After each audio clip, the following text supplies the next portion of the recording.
یہاں پہ اللہ یہ فرما رہا ہے فلا وربک لا یؤمنون اللہ وبرکاتہ ان الحمد للہ نحمده ونستعینه ونستغفره ونعوذ بالله من شرور انفسنا ومن سيئات اعمالنا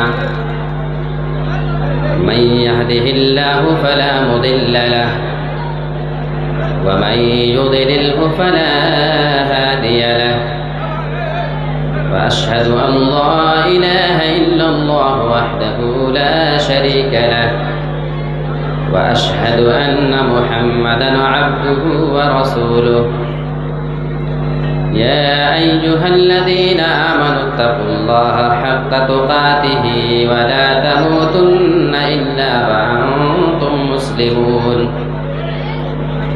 يا أيها الناس اتقوا ربكم الذي خلقكم من نفس واحدة وخلق منها زوجها وبث منهما رجالا كثيرا ونساء واتقوا الله الذي تساءلون به والأرحام إن الله كان عليكم رقيبا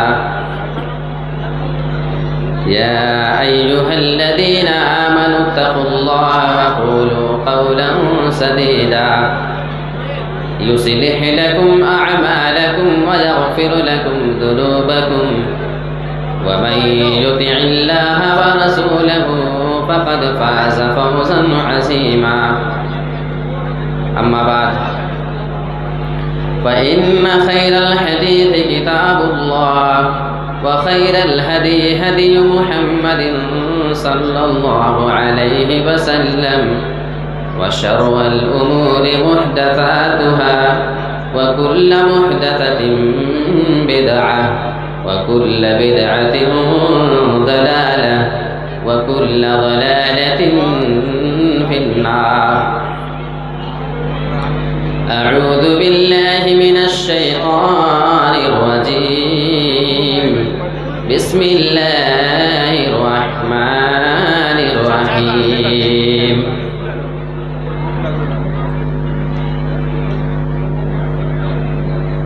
يا أيها الذين آمنوا قوا أنفسكم وأهليكم نارا وقودها الناس والحجارة محترم صدر مجلس، ناظم جلسہ، اسٹیج پر تشریف فرما نہایت ہی محترم اور موقر علماء کرام، بالخصوص جیسا کہ آپ کو یہ معلوم ہے کہ آج برہیٹ کی جو یہ اجلاس ہے اس کی آج یہ دوسری رات ہے۔ آج میں آپ کے سامنے جس موضوع کے تحت کچھ باتیں رکھنا چاہتا ہوں وہ موضوع ہے انسانی حقوق، اور انسانی حقوق ہی نہیں بلکہ اس میں ایک اور چیز کا آپ اضافہ کریں، فطری و شرعی حقوق۔ بعض وہ حق جو اللہ رب العالمین سے تعلق رکھتا ہے، اور بعض وہ حق جو ہمارے رسول سے تعلق رکھتا ہے، اور اس سے آگے بڑھ کر کے جب آپ بات کریں تو انسانوں کے ایک دوسرے کے اوپر جو معاملات بنتے ہیں ان حقوق کا بھی تذکرہ آتا ہے۔ سب سے پہلے اللہ رب العالمین کے حق کے بارے میں آپ بات کریں کہ اللہ رب العالمین کا حق بندوں کے اوپر کیا بنتا ہے۔ تو یہ بات بتانے سے پہلے آئیے ہم یہ سمجھ لیتے ہیں کہ اللہ رب العالمین ہے کون۔ پہلے اس کو ہم قرآن مجید کی آیت کی روشنی میں دیکھنے کی کوشش کریں۔ وَاللَّهُ أَخْرَجَكُم مِّن بُطُونِ أُمَّهَاتِكُمْ لَا تَعْلَمُونَ شَيْئًا وَجَعَلَ لَكُمُ السَّمْعَ وَالْأَبْصَارَ وَالْأَفْئِدَةَ لَعَلَّكُمْ تَشْكُرُونَ۔ اور اللہ رب العالمین وہ ہے اخرجکم من بطون امہاتکم لا تعلمون شیئا، اللہ وہ ہے جس نے تمہیں تمہاری ماؤں کے پیٹوں سے نکالا۔ جب اللہ نے تمہیں تمہاری ماں کے پیٹ سے نکالا، لا تعلمون شیئا، اس وقت تم کچھ بھی نہیں جانتے تھے۔ اس آیت کریمہ کے اندر اللہ رب العالمین ہمارے عقیدے کی بھی اصلاح کرنا چاہتا ہے۔ بہت سارے مسلمانوں کا یہ ماننا ہے ہمارے فلاں عالم صاحب جب پیدا ہوئے تھے، فلاں امام صاحب پیدا ہوئے، فلاں پیر صاحب جب پیدا ہوئے تھے تو 18 پاروں کے حافظ تھے، کوئی 20 کوئی 25 پارے کا حافظ ان کی نظر میں ہے۔ اللہ بیان فرماتا ہے لا تعلمون شیئا، جس وقت تم اپنی ماں کے پیٹ سے نکل رہے تھے، لا تعلمون شیئا، اس وقت تم کچھ بھی نہیں جانتے تھے۔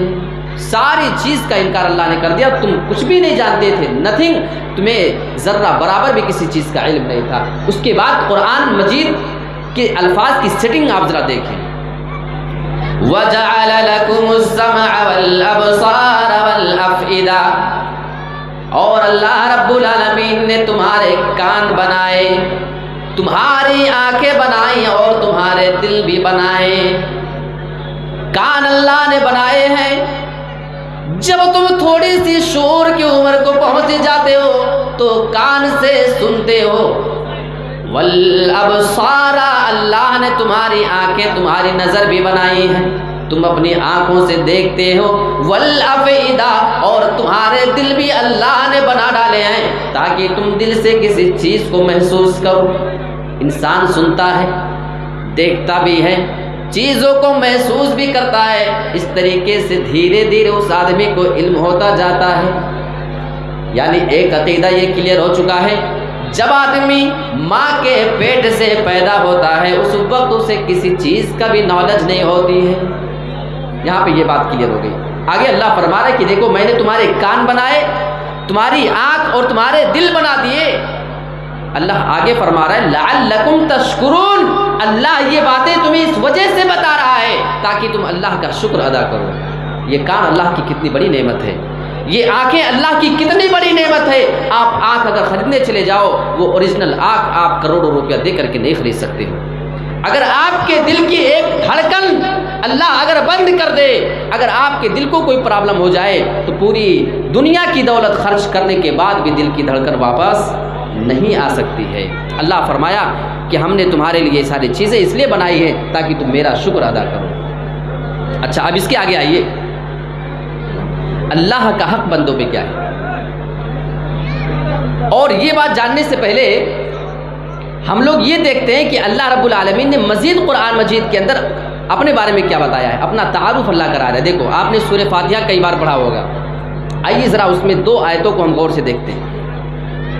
الحمدللہ رب العالمین الرحمن الرحیم، اللہ فرما رہا ہے ساری تعریف اس اللہ کے لیے ہے، رب العالمین، جو پوری کائنات کا رب ہے۔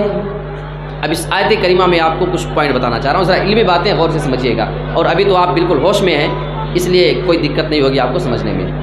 اللہ نے فرمایا ساری تعریف اللہ کے لیے ہے، للہ، اللہ کے لیے ہے۔ یہ اللہ کا اسم جلالہ ہے، یہ اللہ کا خاص نام ہے۔ ویسے اللہ کے اور بھی بہت سے نام ہیں، ویسے اللہ کی اور بھی بہت ساری صفت ہے جو اللہ رب العالمین نے بیان کیا ہے اور رسول نے اس کو بیان کیا ہے، لیکن یہاں پہ اللہ نے اپنے کسی دوسرے نام کا ذکر نہیں کیا، کسی دوسری صفت کا تذکرہ نہیں کیا اللہ نے۔ نکال کر رکھ دیجیے کرسی لا کے رکھ دیجیے۔ تو اللہ کے بارے میں اللہ رب العالمین اپنے بارے میں فرما رہا ہے الحمدللہ رب العالمین، ساری تعریف اس اللہ کے لیے ہے جو رب العالمین ہے۔ اب دیکھو اللہ نے یہاں اپنے لیے لفظ اللہ کے علاوہ کسی دوسرے نام کا ذکر کیوں نہیں کیا ہے، کسی دوسری صفت کا تذکرہ اللہ نے کیوں نہیں کیا؟ آئیے اس کو ذرا سمجھنے کی کوشش کرتے ہیں۔ دیکھو اگر اللہ کہتا الحمد للخالق، ساری تعریف خالق کے لیے ہے، الحمد للرازق، ساری تعریف رازق کے لیے جو روزی دینے والا ہے۔ تو اس کا مطلب یہ ہوتا کہ ساری تعریف اس کے لیے اس بنا پہ ہے کہ وہ ہمیں پیدا کرنے والا، اگر خالق کہتا تو پیدا کیا اس وجہ سے اس کی تعریف ہے۔ اگر اللہ یہ کہتا الحمد للرازق، ساری تعریف تو روزی دینے والے کے لیے ہے، تو اس کا مطلب یہ نکلتا کہ اس کے لیے تعریف تو اس بنا پہ بنتی ہے کہ وہ ہمیں اور آپ سبھی کو روزی دے رہا ہے، پوری دنیا کا نظام وہ چلانے والا ہے۔ تو کیا اللہ کی تعریف اس بنا پہ بنتی ہے کہ وہ ہمیں اور آپ کو پیدا کرنے والا ہے؟ کیا اس کی تعریف اس بنا پہ ہے کہ وہ ہمیں اور آپ کو روزی دے رہا ہے؟ اب آپ یہاں پہ یہ سمجھ لو کہ اگر اللہ ہم سبھی کو روزی دینا بند کر دے، پوری دنیا والوں کو بھوکا اگر وہ مار دے، تو کیا ایسے موقع پہ پھر تعریف اس اللہ کے لیے نہیں ہوگی؟ ایسی بات تو نہیں ہے، تعریف تو تب بھی اللہ کے لیے ہوگی، چاہے روزی دے چاہے بھوکا مار دے، وہ چاہے ہمیں پیدا کرتا چاہے پیدا نہ کرتا، تعریف تو پھر بھی اللہ ہی کے لیے ہوتی۔ تو بات سمجھ میں آ رہی ہے؟ اس بنا پہ اللہ نے یہ نہیں کہا کہ تعریف خالق کے لیے، تعریف رازق کے لیے، بلکہ فرمایا اللہ کے لیے ہے، یعنی اس کے لیے تعریف صرف اس بنا پر بنتی ہے کہ وہ اللہ ہے، اس کا اللہ ہونا ہی تعریف کے لیے کافی ہے۔ آگے اللہ فرما رہے ہیں رب العالمین، جو پوری کائنات کا رب ہے۔ یہاں اللہ یہ نہیں فرما رہا ہے الہ العالمین، ساری تعریف اس اللہ کے لیے ہے جو الہ العالمین ہے، جو پوری کائنات کا معبود ہے۔ اس میں کیا نقطہ جانتے ہیں؟ اللہ نے الہ کا لفظ کیوں نہیں استعمال کیا؟ معبود ہے پوری کائنات کا یہ لفظ کیوں نہیں استعمال کیا؟ آئیے اس کو ذرا سمجھ لیتے ہیں۔ دیکھو، اگر اللہ کہتا کہ ساری تعریف اس اللہ کے لیے ہے جو پوری کائنات کا معبود ہے، تو اللہ رب العالمین کو پوری کائنات والے معبود کہاں مانتے ہیں؟ دیکھو، اللہ رب ہے، رب وہ ہے جو پیدا کر رہا ہے، کھلاتا ہے، جلاتا ہے، مارتا ہے، یہ سارا کام کرنے والا رب ہے۔ رب تو وہ سبھی کا ہے، لیکن الہ سب کا نہیں ہے، وہ معبود سب کا نہیں ہے۔ ہم اللہ کی عبادت کرتے ہیں، اللہ ہمارا معبود ہے۔ جو مسلمان اللہ کی عبادت کرتے ہیں، اللہ اس کا معبود ہے، لیکن جو کافر اور مشرک بتوں کی عبادت کرتے ہیں، اس کی پوجا کرتے ہیں، مورتیوں کی عبادت کرتے ہیں، تو ان کا معبود کون ہے؟ وہی بت۔ کافروں کا معبود وہ بت جس کی وہ عبادت کیا کرتے ہیں۔ تو معلوم یہ ہوا کہ اللہ رب تو سب کا ہے، لیکن الہ سب کا نہیں ہے۔ تو اگر اللہ یہ کہہ دیتا الحمد للہ الہ العالمین، تو اس آیت کے اندر یہ خرابی پیدا ہوتی۔ ایک چھوٹا بچہ پھر یہاں اسٹیج لا کے پہنچا دیے ہیں، بیچ میں ڈسٹرب ہو رہا ہے اور ضرورت بھی ہے، ضرورت پڑتی تبھی لاتے ہیں۔ میں ماؤں سے کہتا ہوں کہ مائیں جو چھوٹے چھوٹے بچے لے کر کے آئی ہیں، جلسہ کا خیال تو رکھیے، اس سے زیادہ اپنے بچوں کا خیال رکھیے۔ تقریر سماعت کریں، ہو سکتا ہے تقریر کی دھن میں بچے بھول جاتی ہیں، تو ایسا نہ ہو کہ چھوٹے چھوٹے بچے پتہ نہیں کیسے آپ کے ہاتھوں میں بھول جاتے ہیں۔ تو ایک بچہ یہاں رو رہا ہے، آپ بھی پریشان ہیں، ہم تماموں کو وہ پریشان کر رہا ہے۔ خیر، اللہ بہت جلد ان کے گارجن سے اور ان کے ماؤں سے باپوں سے اللہ جلدی سے جلد ملا دے۔ سب کوئی کہیے آمین آمین۔ تو یہاں پہ اللہ نے فرمایا رب العالمین، الہ العالمین کے الفاظ نہیں استعمال کیے۔ ایک اور بات اس کے اندر آپ کو بتاؤں، اس کے بعد میں آگے بڑھ جاؤں گا۔ عالمین کیا ہے؟ دیکھو، وہ رب العالمین ہے اللہ، تو یہ عالمین ہوتا کیا ہے؟ اس کے بارے میں مفسرین لکھتے ہیں کہ اللہ کو چھوڑ کر باقی تمام چیزیں عالمین میں آتی ہیں، یعنی اللہ کو چھوڑ دیں تو اس کے علاوہ جتنی بھی چیزیں بستی ہیں وہ سب عالمین میں آتی ہیں۔ اب ایک پوائنٹ آپ کو بتاؤں، اللہ رب العالمین اپنے آپ کو رب العالمین کہہ رہا ہے، یعنی ہمارا رب رب العالمین ہے، اور اللہ رب العالمین اپنے رسول کے بارے میں قرآن مجید کے اندر یہ بیان فرماتا ہے۔ بچہ اپنا نام کہہ رہا ہے مفضل، لیکن باپ کا نام کہہ رہا ہے کہ منور ہے، اور گھر ہے بصریحہ۔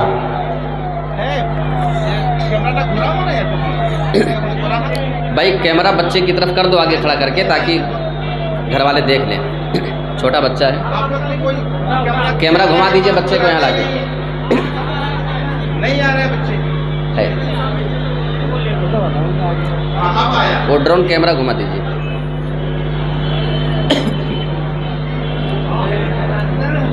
جس کا بچہ ہے بھائی ذرا غور سے دیکھ لیں، وہ کیمرے میں آ رہا ہے اور بچے کو لے کر جائیں۔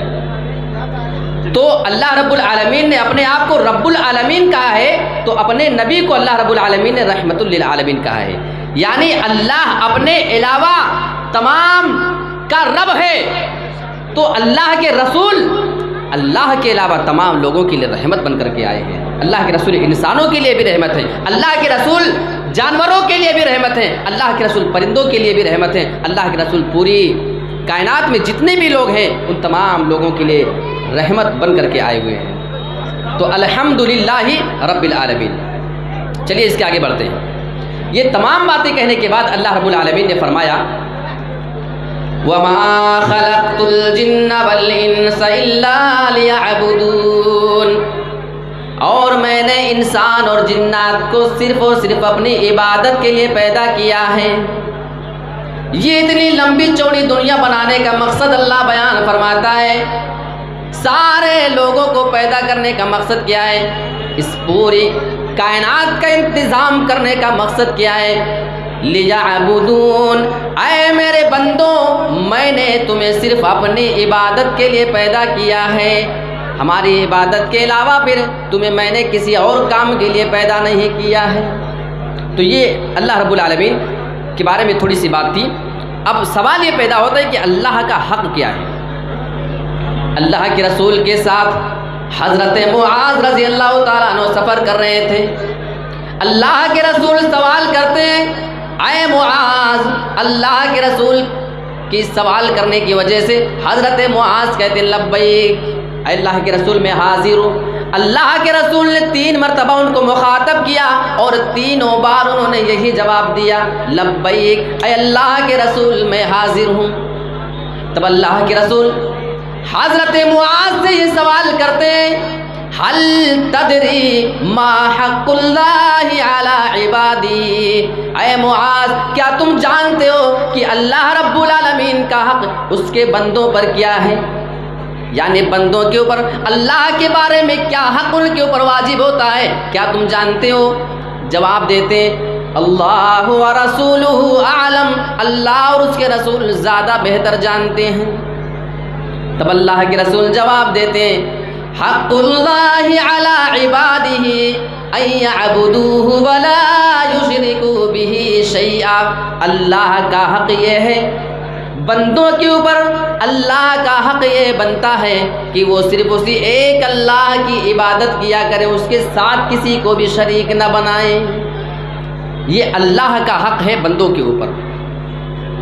اچھا، اس کے بعد ایک حق ہے رسول کا حق۔ رسول کا کیا حق ہے بندوں کے اوپر؟ اللہ کے رسول صلی اللہ علیہ وسلم کی وہ مشہور حدیث کہ اللہ کے رسول نے فرمایا لا یؤمن احدکم حتی اکون احب الیہ من والدہ وولدہ والناس اجمعین، تم میں سے کوئی مومن اس وقت تک نہیں ہو سکتا ہے جب تک کہ میں اس کے نزدیک اس کے ماں باپ سے زیادہ، اس کے بیوی اور بچوں سے زیادہ محبوب نہ بن جاؤں، حتی اکون احب الیہ من والدہ وولدہ والناس اجمعین، اور تمام لوگوں سے زیادہ جب تک میں محبوب نہ بن جاؤں۔ تو یہ رسول کا بھی حق ہے۔ رسول کا ایک اور حق ہے، رسول کا ایک حق یہ ہے کہ اللہ کے رسول صلی اللہ علیہ وسلم کی اطاعت اور فرما برداری کی جائے۔ جب اللہ کے رسول کی بات آ جائے تو رسول کی بات آنے کے بعد کسی اور کی بات کو اس کے سامنے کوئی ویلو حاصل نہیں ہونا چاہیے۔ اور اللہ رب العالمین نے قرآن مجید کے اندر کئی جگہ پہ اس کا ذکر کیا ہے۔ آپ قرآن مجید کی ایک آیت اٹھا کر دیکھیں، فَلَا وَرَبِّكَ لَا يُؤْمِنُونَ حَتَّى يُحَكِّمُوكَ فِي مَا شَجَرَ بَيْنَهُمْ ثُمَّ لَا يَجِدُوا فِي أَنفُسِهِمْ حَرَجًا مِّمَّا قَضَيْتَ وَيُسَلِّمُوا تَسْلِيمًا۔ یہاں پہ اللہ یہ فرما رہا ہے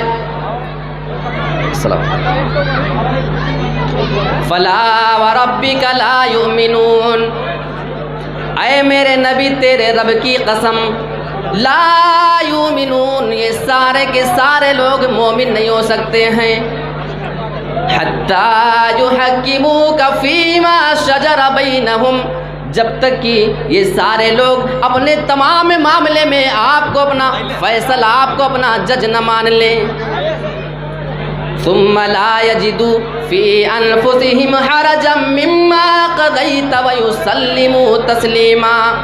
اے میرے رسول، پھر آپ ان کے درمیان جو فیصلہ کر دیں، آپ کے فیصلے کو بلا چو چرا یہ تسلیم نہ کر لیں، اس وقت تک یہ مومن نہیں ہو سکتے ہیں۔ یہاں پہ اللہ نے باقاعدہ ایمان کے حوالے کی بات کر دی ہے کہ وہ اس وقت تک پکے مومن ہو ہی نہیں سکتے ہیں جب تک کہ اللہ کے رسول صلی اللہ علیہ وسلم کو اپنا فیصل اور اپنا جج تسلیم اور ایکسیپٹ نہ کر لے۔ اللہ کے رسول ایک آدمی کے ہاتھ میں انگوٹھی دیکھتے ہیں، سونے کی انگوٹھی اس نے پہنا ہوا ہے، صحابہ کو دیکھے جذبہ کیا ہوتا تھا اطاعت کا، اور آج ہمارے یہاں بھی حال ہے۔ ہمارے یہاں تو اللہ کے رسول کی صحیح حدیثیں پیش کرنے کے بعد بھی لوگ ڈاؤٹ میں پڑے ہوتے ہیں کہ نہیں ابھی ہمارے سامنے کسی اور کی بات پیش کی جائے تب ہم اس بات کو قابل اعتبار سمجھیں گے۔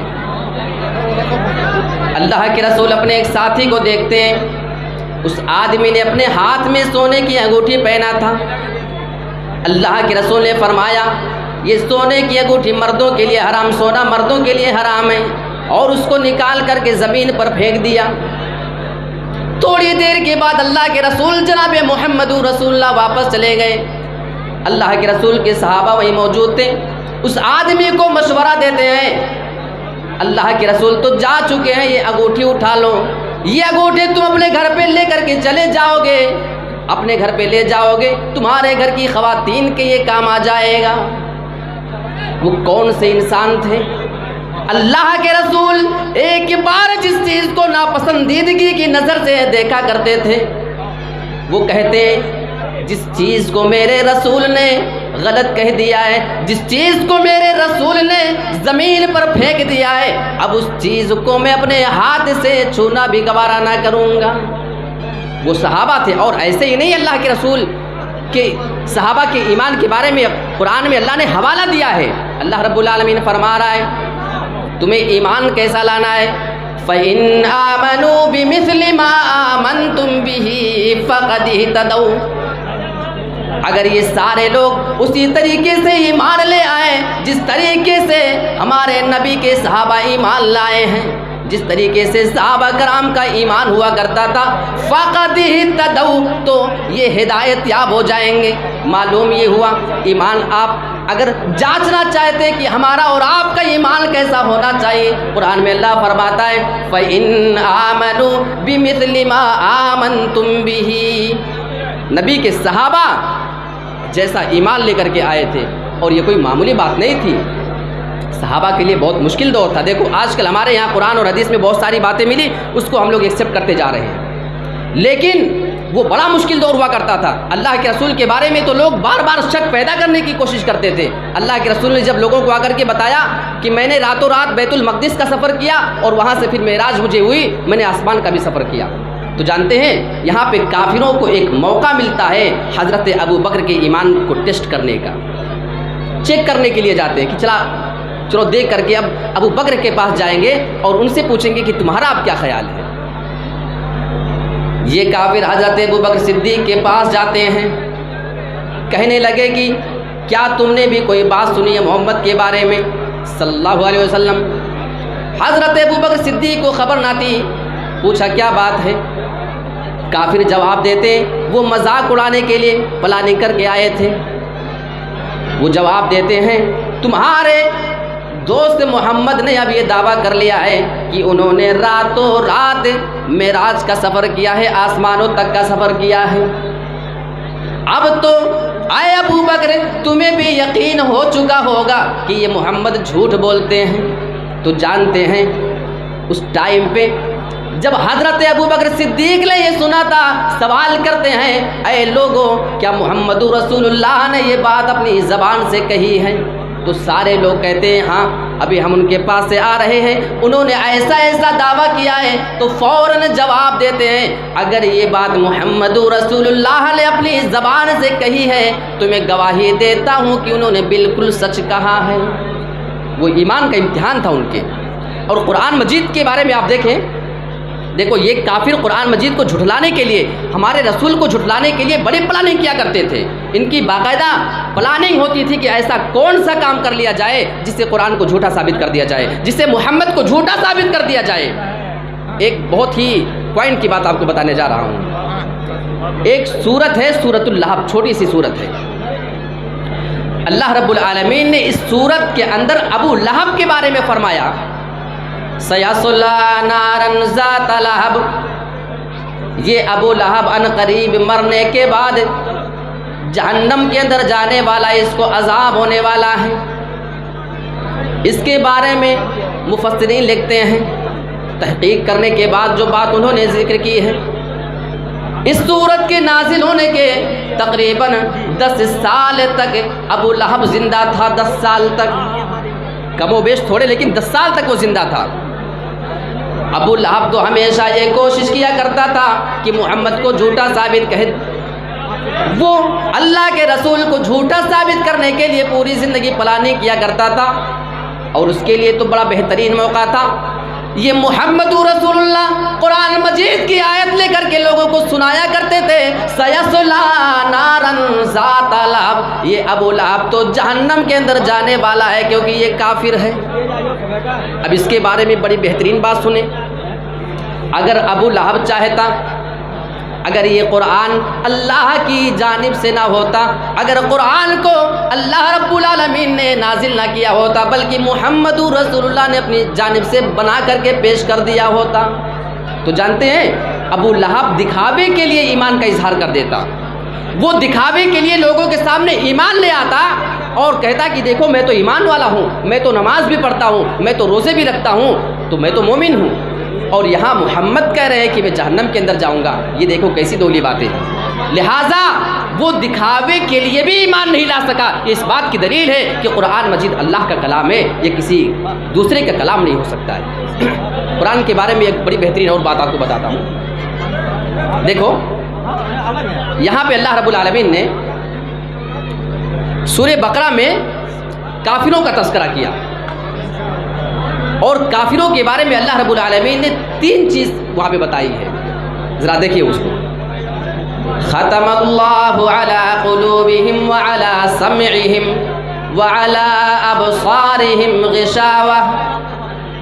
اللہ رب العالمین یہاں پہ ارشاد فرماتا ہے کہ اللہ نے کافروں کے ختم اللہ علی قلوبہم، اللہ نے کافروں کے دلوں پر مہر لگا دیا ہے، وعلی سمعہم، ان کے کانوں کے اوپر بھی اس نے مہر لگا دیا ہے، وعلی ابصارہم غشاوہ، اور اللہ رب العالمین نے کافروں کے نظر کے سامنے پردہ ڈال دیا، انہیں دکھائی نہیں دیتا کہ ہدایت کیا ہے، ہدایت کو دیکھ نہیں پاتے ہیں۔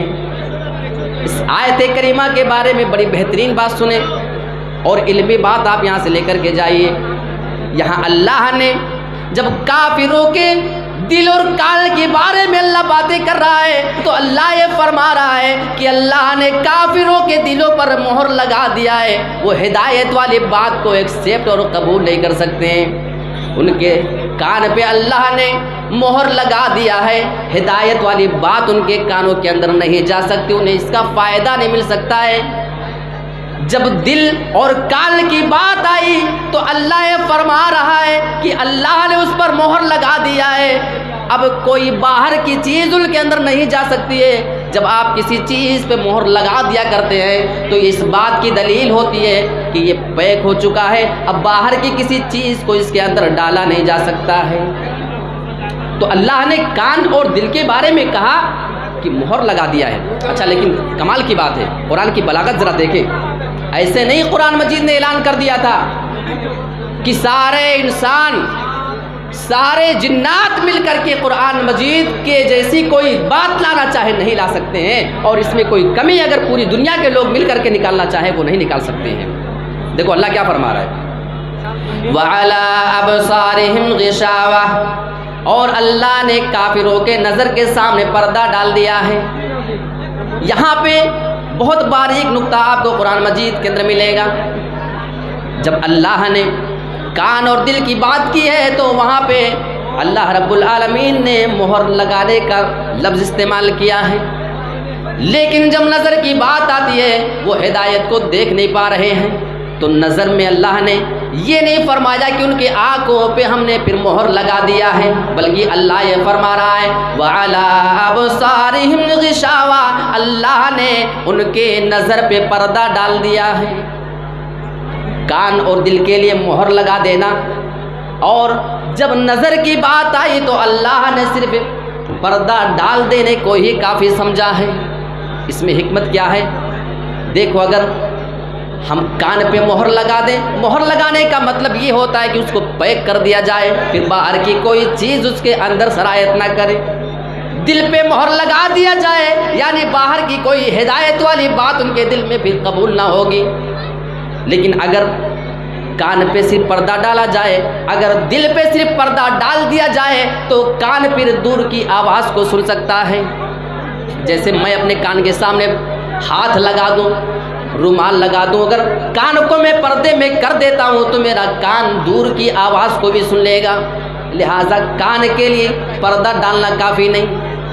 اگر آپ کسی بھی آدمی کے سامنے دل کے اوپر اگر پردہ ڈال دیا کرتے ہیں تو دل پہ پردہ ڈال دینا اسے ہدایت قبول کرنے یا اس کو محسوس کرنے سے نہیں روک سکتا ہے، بلکہ دل باہر کی چیز کو محسوس کرے گا، اس سے فائدہ اٹھا لے گا۔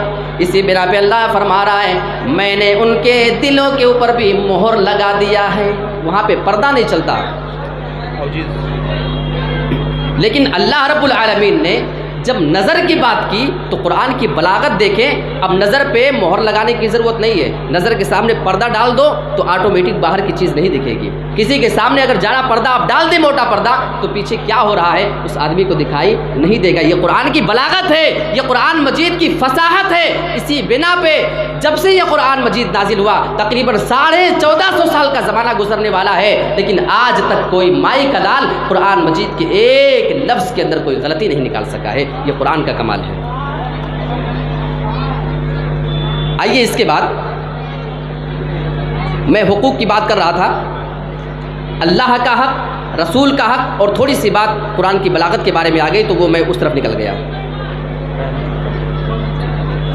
اب کیونکہ صحیح بات یہ ہے کہ وقت بھی بہت کم ہے، اور جیسا کہ معلوم ہے کہ ہمارے معزز مہمانان بھی حاضر ہو چکے ہیں، تو میں مناسب بالکل بھی نہیں سمجھتا ہوں کہ اس کے آگے میں اپنی بات رکھوں، اس لیے کہ آج کا پروگرام جیسا کہ آپ کو معلوم ہے کہ ہمارے امیر محترم شیخ اصغر علی امام مہدی حفظہ اللہ موجود ہیں، شیخ معراج ربانی حفظہ اللہ موجود ہیں، ہمارے شیخ جرجیس انصاری صاحب موجود ہیں، اور اس طریقے سے اور بھی ابھی دستار بندی کا معاملہ بھی ہونا ہے۔